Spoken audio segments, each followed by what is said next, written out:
what have you observed recently with female speed athletes and injuries, soccer, lacrosse, and field hockey? Anecdotally, I've seen a lot of recent ACL tears. Do you train girls differently? And is summer the time to implement some sort of injury prevention training? I think I hate to answer every question with sprint, but I think sprinting bulletproofs soft tissue injuries. I think if you do two things, and I do not coach girls. Brad actually coaches boys and girls track. I've never coached a girl in 43 years, but I know enough about training to understand that if you do two things, you could bulletproof three things. Bulletproof soft tissue injuries. One is volume. Keep your volumes low.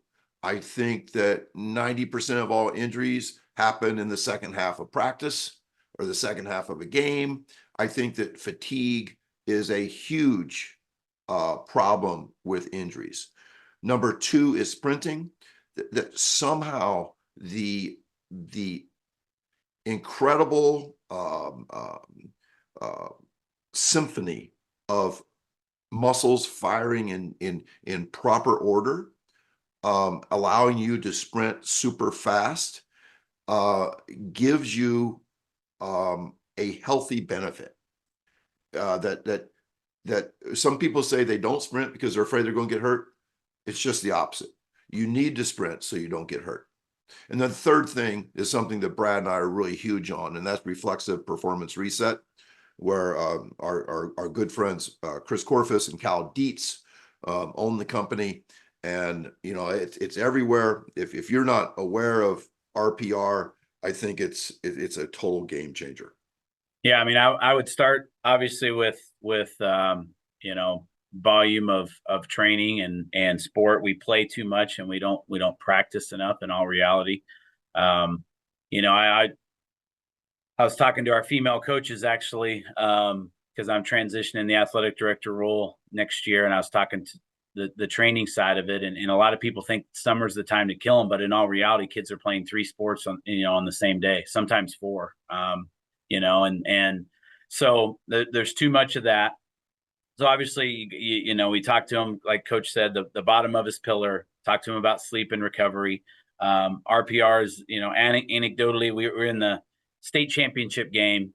We got a stop on the first series in a team that had beat us the year before in the state title game, and our 22, almost 23 mile an hour kid that played tackle and outside linebacker and anchored 3 of our relays, 4x1, 4x2, and 4x4, is coming off the edge, and he missteps and his knee buckles.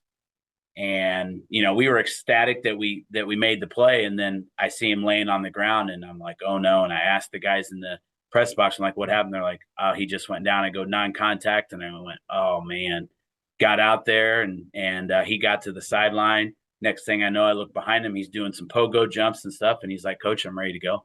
And he had just had he might have hyperextended it or whatever. I mean, he sprinted the next week. I mean, when you look at it on film, it should have been an ACL tear. I've just had too many of those things happen since we started doing RPR. Obviously everyone wants to study and all this stuff, but I've had athletes that probably should have injured themselves worse that didn't, because what RPR is about is to get your body out of survival mode, that school, sitting in a desk all day, going to a 3-hour practice, going to your trainer, doing all this stuff, get your body in that survival mode, and things aren't firing the way they're supposed to. RPR gets you back in that.